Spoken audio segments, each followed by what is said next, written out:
Alrighty. Cinq Hongers is a coin reuse savant, throwing out what looks like Wing Chun in devastating fashion. Every last one of his skills has a reuse condition, except for that evade, but those can get reused against everything nonetheless. Sitting comfortably in Burn and Poise while being a Cinq ID opens up a wide variety of possibilities in team composition, but there are some very troublesome caveats here and there.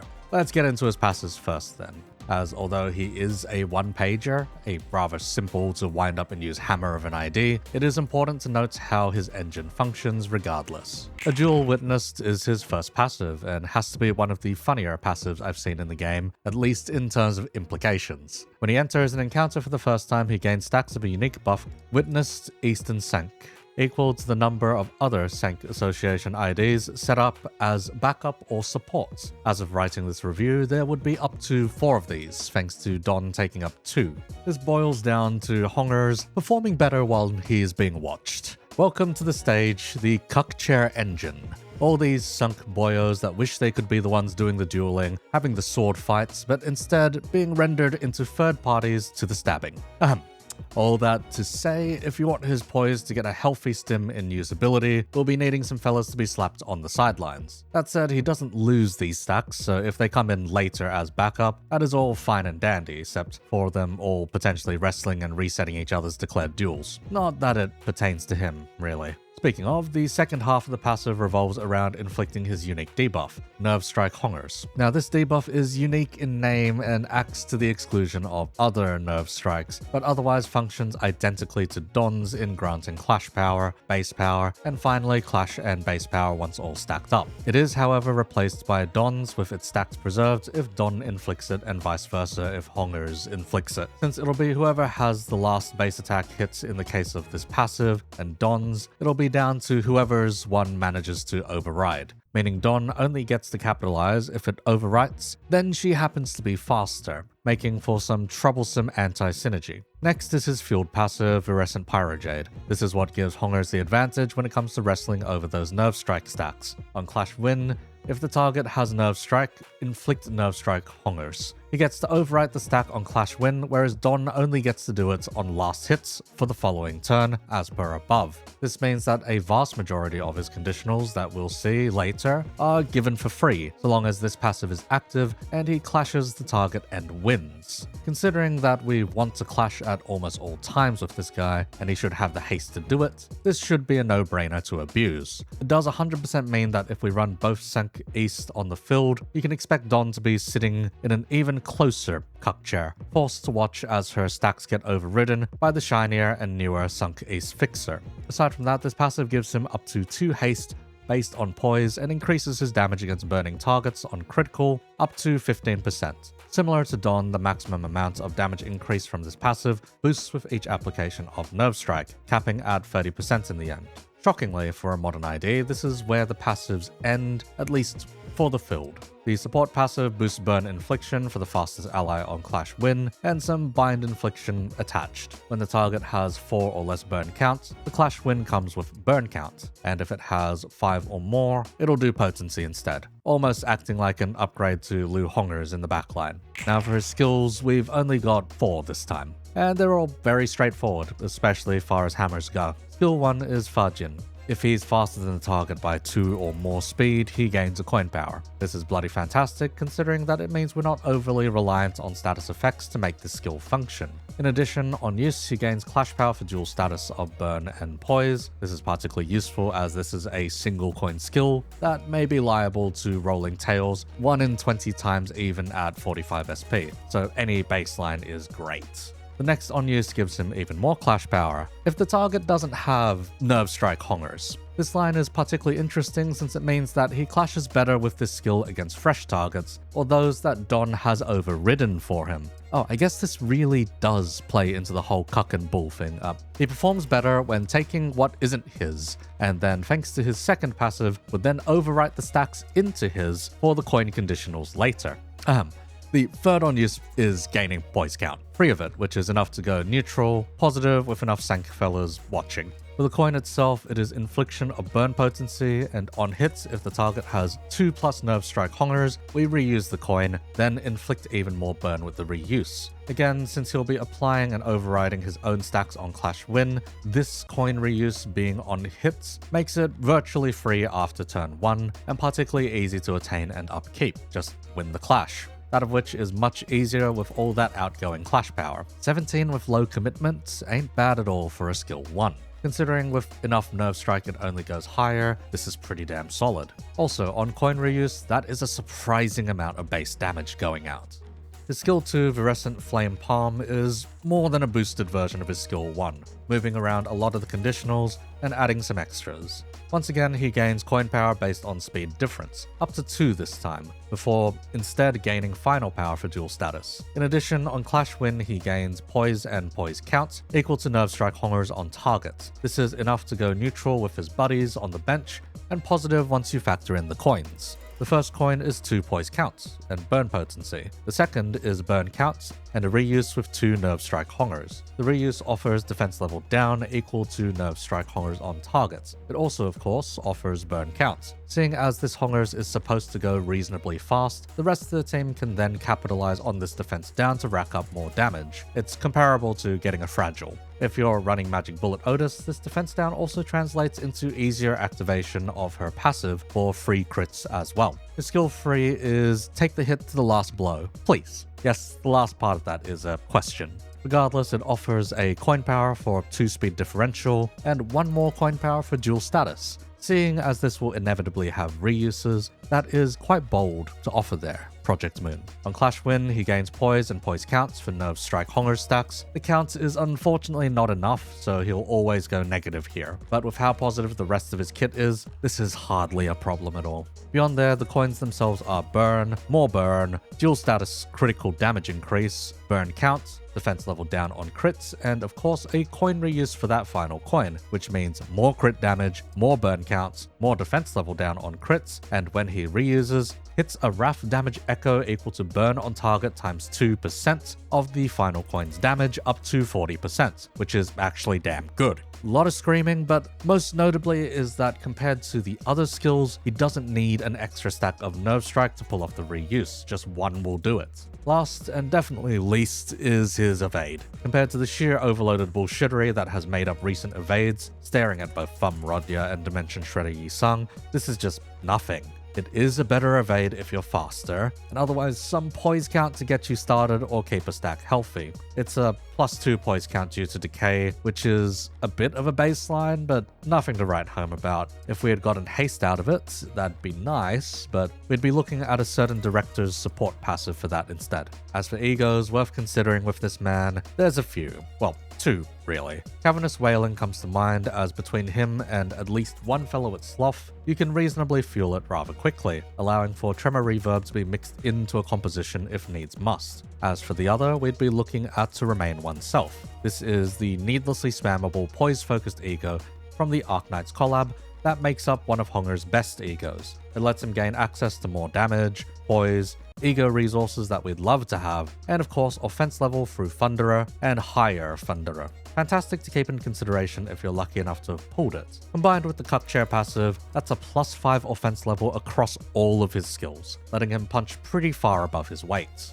So realistically speaking, what does this all culminate down to? Well, he's a single target savant with plenty of coin reuses, so long as you get his unique debuff going. Otherwise, he's very demanding in speed and works best in scenarios where he can vastly outspeed and outclash his opponents, leveraging extra poise for damage while applying a healthy amount of burn in the process. All that to say, we could use with some poise stability a way to cash out that burn, and either some additional haste or bind application to make things run a decent bit smoother. By swapping out 1 or 2 sinners from the team composition I'll be proposing, we can adjust between a few different game plans. There are, however, a few core fellas that are next to irreplaceable. To clash stably in the first place, we're going to need some kind of sanity stimulant. To that end, Liu Yi-sung is the single best in slot in a burn team due to how easy it is to activate Inner Ardor while he is on the field. In addition, he adds plenty of burn potency with his skills, and even a little counts on that skill too. It also helps that his Sin affinity spread includes Sloth for the more tremor-centric egos if we pivot in that direction. While his egos wouldn't be the focus by any stretch of the imagination, we can get some use out of 4th Match Flame, if only to inflict burn potency even faster. Otherwise, Great Trichiliocosm can offer him some additional burn, and Shattered World to increase burn damage by about 20%. Moving along, we would almost always want to take the Thumb duo in Apprentice Heathcliff and Nurse Father Rodya. This is a duo that provides more in the way of tremor than burn, but with enough tinkering and appropriate clash prioritization, can also fuel us quite a few extra ego resources. Notably Gloom in the form of those additional and assist defenses. Besides the sheer amount of damage on offer with these two, Heathcliff is also a single target savant, guiding this team composition towards bosses with single parts or entities. His dual escalates also doesn't conflict with Nerve Strike, despite being a similar style of debuff. In addition, Severed Tendon does allow everyone else to clash one better, allowing Hongers to indeed pierce through more often. Rodya, in comparison, will need to prioritize slamming into Unbreakable Coins to lower those precognition stacks and get to Disposal, but otherwise, once her Shin gets going, it can offer some burn count application as well to keep things relatively healthy. In the way of egos, Move and Reg exists, but won't exactly be reliable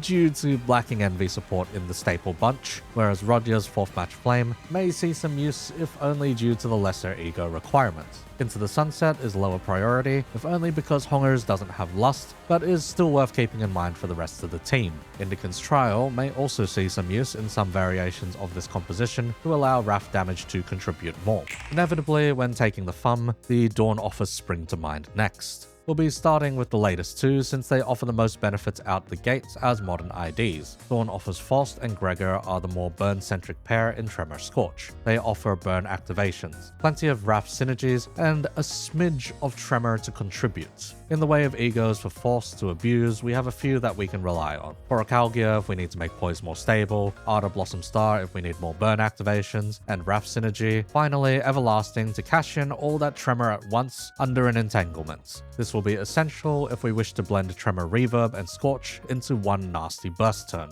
From Gregor, it's mainly Unbrilliant Glory. It's too good to pass up whenever it's available, and in this particular composition, easy to fuel while offering fantastic payouts. Regardless, the Dawn Office is just the gift that keeps on giving. While we could include the third member as well, there are of course caveats to that particular decision. Speaking of which, we may as well outline them now. Taking Dawn Office Sinclair removes the ability to place Cinq Association, South Section for Director Sinclair, in the cuck chair. Now, aside from provisioning the stack of Dual Witness, his support passive is a tad dismal in offering a haste on evade for the fastest ally so long as we have a free Pride Resin. Now, free Pride Resins aren't impossible here. Rodya and the Dawn Office ensure it can be done.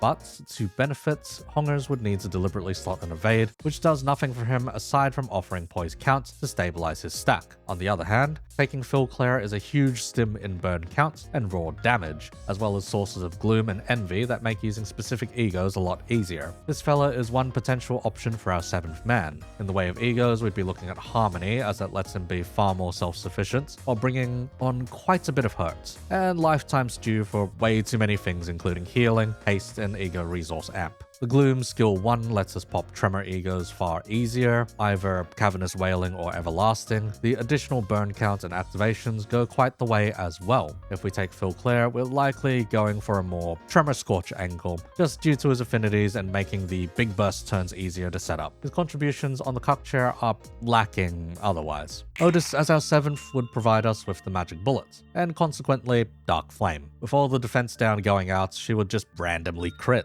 Since there's a healthy amount of Pride resources in this composition, making use of the Magic Bullet Ego would also be plenty on the table in order to quickly cash things out as Pride damage instead. Meanwhile, her use on the cuck chair is actually half decent. It's 1 clash power and 10% pierce damage on a Cinq fixer, if they're the fastest and faster than all enemies. Not bad at all. Losing the explosive power of Magic Bullet for a 10% boost and functional free offense level in clashing is honestly not the worst trade-off, as long as we have any other finisher, in this case the aforementioned Scorch plan. In comparison, bringing a Merceau would be fantastic. We could take the Hornet or the Capo, which would fit comfortably in Pure Burn and Scorch respectively. He comes with a full package of amazing Tremor E.G.Os, and is no slouch in carrying his own damage for both IDs. Now the kicker here is that Hornet can also provide Pierce Fragility, though would doubtless be slower than the Cinq fixer, making for a rather ironic anti-synergy. Those E.G.Os though are 100% worth considering, and having Regret, Capote, and Crushbound passed, all insane E.G.Os for Scorch. A well-timed Crushbound can even allow other Tremor types to squeeze into an Entanglement to boot. His contributions on the Cuck chair are not all too dissimilar to the South Director in offering haste to the fastest ally. The timing is admittedly better at Clash Win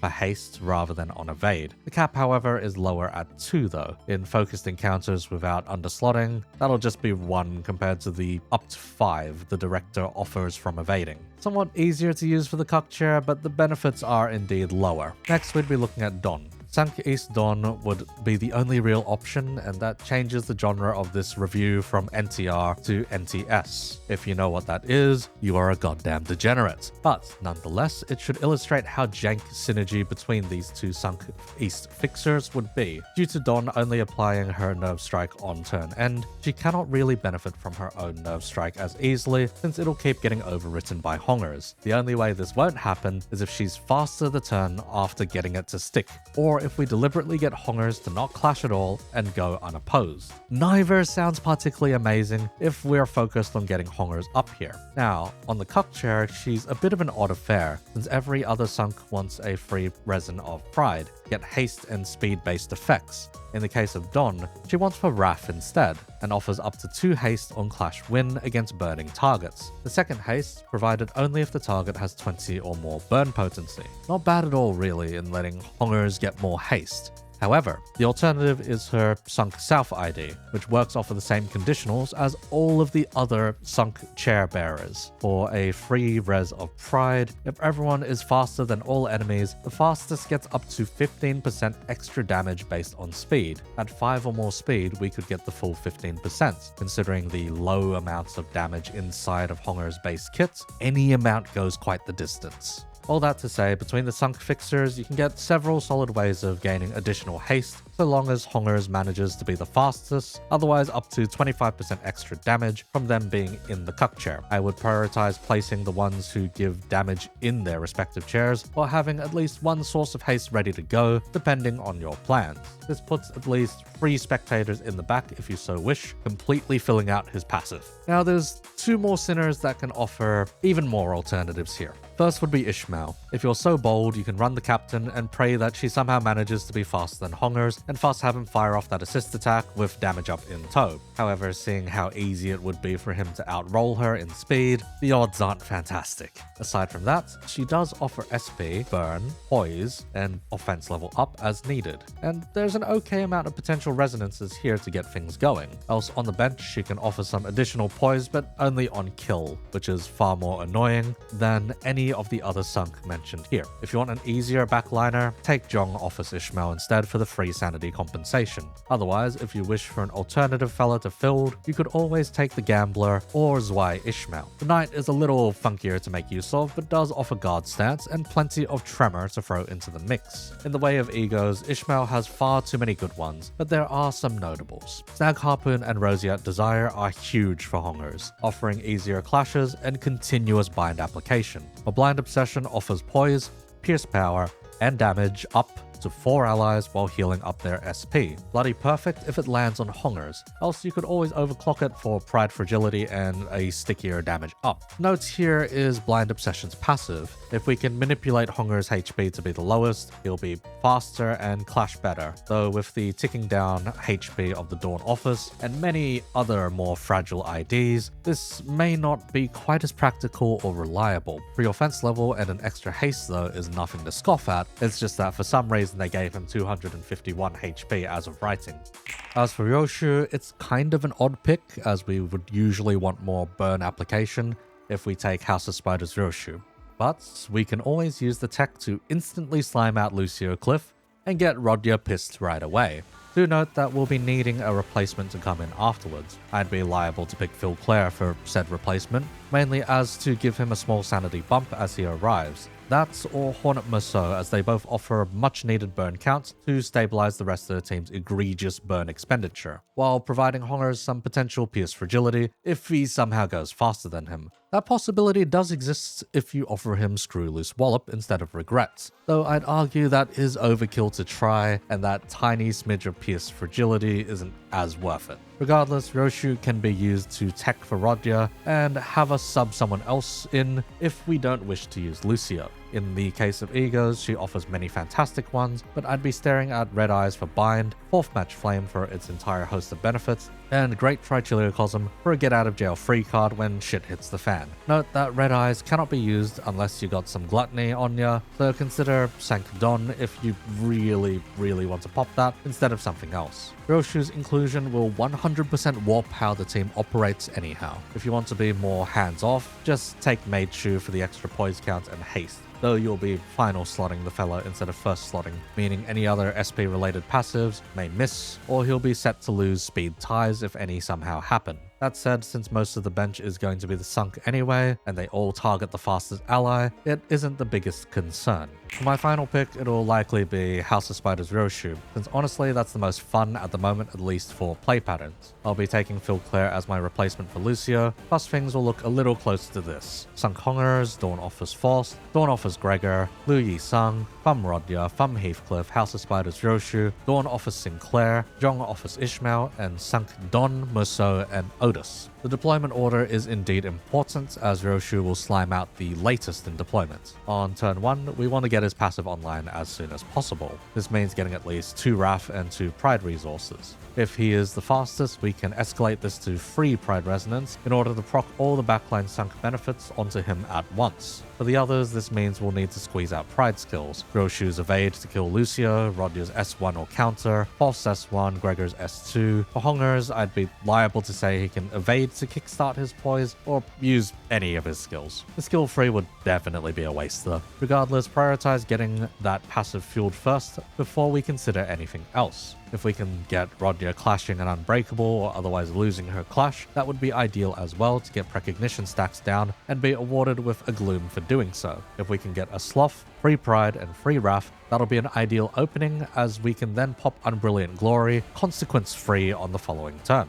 Turn 2, we can start working towards E.G.O goals. We'll be wanting the following for Cavernous Wailing into Everlasting at a minimum. Strap on this for a future Unbrilliance. If any one part of that looks too expensive, or you want to push damage hard on the burst turn, you can always magic away the cost with Superbia. Regardless, get Hongers to clash always from now on. We want those Nerve Strike stacks to be put to use to stabilize his poise and get those free reuses off. So long as his passive is online and at least one Nerve Strike has been inflicted on the previous turn, we're getting them.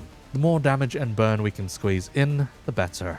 If you got that ideal start, you can pop Unbrilliant Glory now and start building up its benefits. Meanwhile, the rest should focus on their own engine. Sinclair needs a lot of SP to see returns. Rodya needs to evade with Precognition for those Gloom and counter attacks. Faust just builds up for fun, and Yisung demands for Wrath to get SP healing done. Turn 3 is much of the same. Aim towards building stable stacks of Tremor and piling on the burn.